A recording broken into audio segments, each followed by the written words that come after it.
right there on my laptop screen, on a porch I had never seen, in a neighborhood he had never mentioned, and he was waving, actually waving, at the Google camera car like the world belonged entirely to him.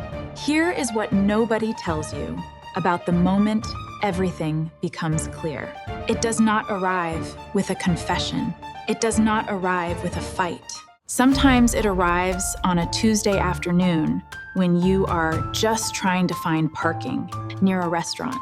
And the thing that freezes your entire life is a map. By the time Ryan walked through our front door that Thursday evening carrying takeout and talking about traffic, I had already spoken to a lawyer. He just did not know what was waiting on the dining table. My name is Cheryl, 35 years old, Phoenix, Arizona, Arcadia neighborhood, East Side. I work in healthcare administration, have for 9 years. I am the kind of person who notices small things and files them away without making a scene. That quality kept me inside a marriage that did not deserve me for longer than I want to admit. Ryan and I had been married for 7 years. He worked in regional sales, travel, client dinners, 1,000 small explanations for why he was always somewhere else. For years, I accepted all of it. He was the husband with the suitcase. I was the wife who kept everything running at home. Bills, groceries, birthdays, appointments, repairs, holidays.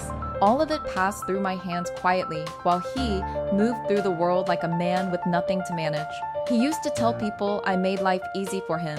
I thought that meant he appreciated me. I understand now it meant I made lying easy too. And then, one Tuesday afternoon in March, everything shifted. I was at the kitchen counter looking up we would finally go out that Friday, and I wanted to check the parking situation. I clicked Street View without thinking, dragged the image down the road, and stopped. There was a black SUV parked in front of a pale yellow house. It looked exactly like Ryan's. Same make, same model, same small dent near the back bumper from when he clipped the trash cans last January. I leaned closer. It could not be his car. Then I zoomed in, and there he was, my husband, standing on someone else's porch, one arm around a woman I had never seen, smiling like he did not have a wife 20 miles away, waving at the camera car like God himself could not catch him. My hands went cold. Not my whole body, just my hands. I kept staring at the screen, waiting for my brain to find another explanation. It did not find one. Then I saw the timestamp, 8 months earlier. The exact weekend Ryan told me he was at a work retreat in Sedona.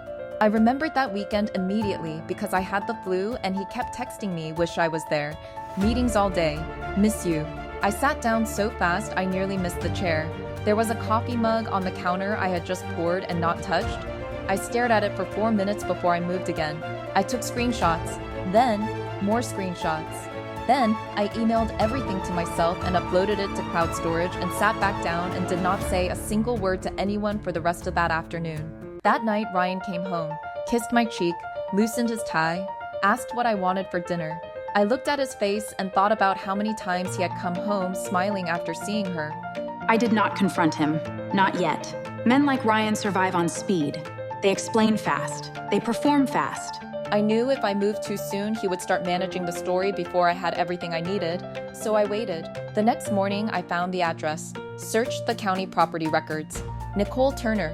I found her Facebook, single, marketing consultant, Mesa, Arizona. Photos of backyard dinners and hiking trails, and one image from the side where I recognized Ryan's shoulder even though his face was not in the frame.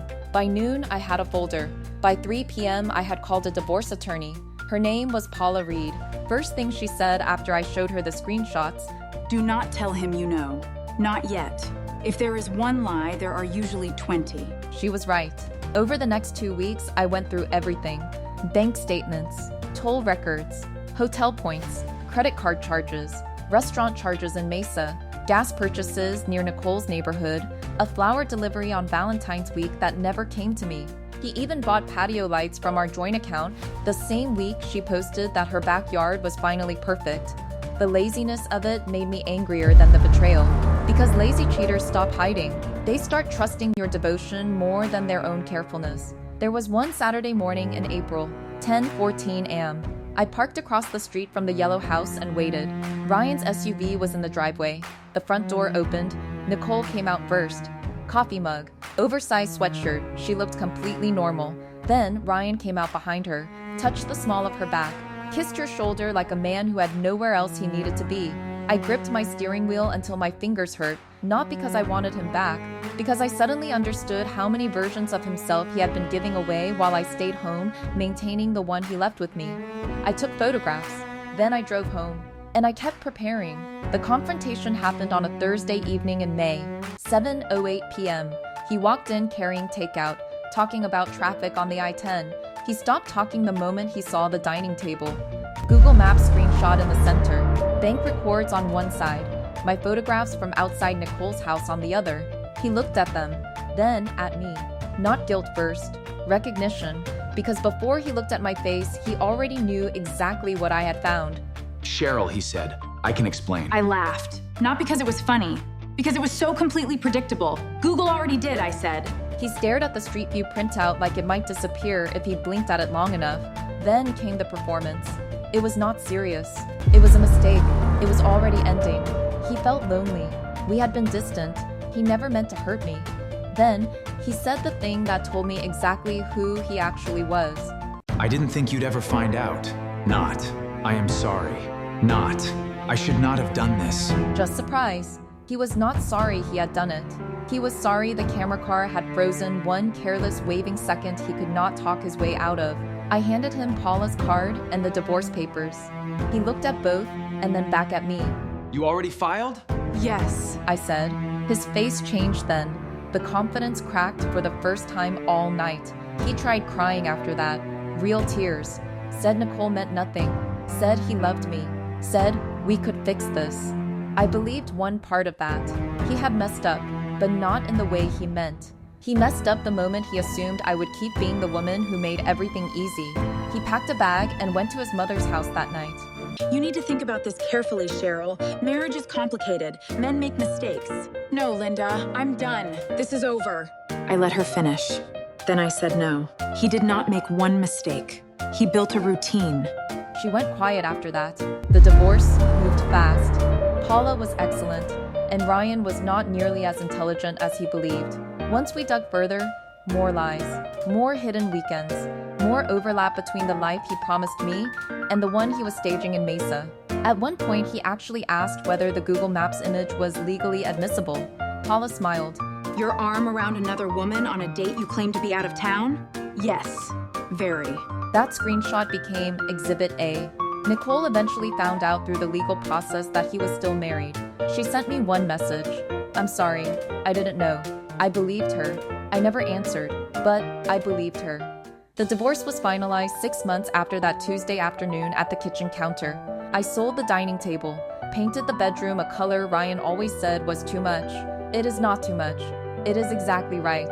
One afternoon months later, I drove to that restaurant in Scottsdale, the one I had been looking up when all of this started. I sat in the parking lot for a few minutes and laughed, because that was how it began. Not a confession, not a confrontation, not a dramatic midnight phone call. A map, a porch, a wave. He trusted routine. He trusted my patience. He trusted technology not to notice him. He was wrong about all three. Google Maps saw what I could not see from inside my own marriage. The screenshot told the truth. The court believed it. And the man who thought he had two lives ended up with neither. Some truths arrive quietly, not in a fight, not in a confession. Just a moment where everything you explained away suddenly makes complete sense.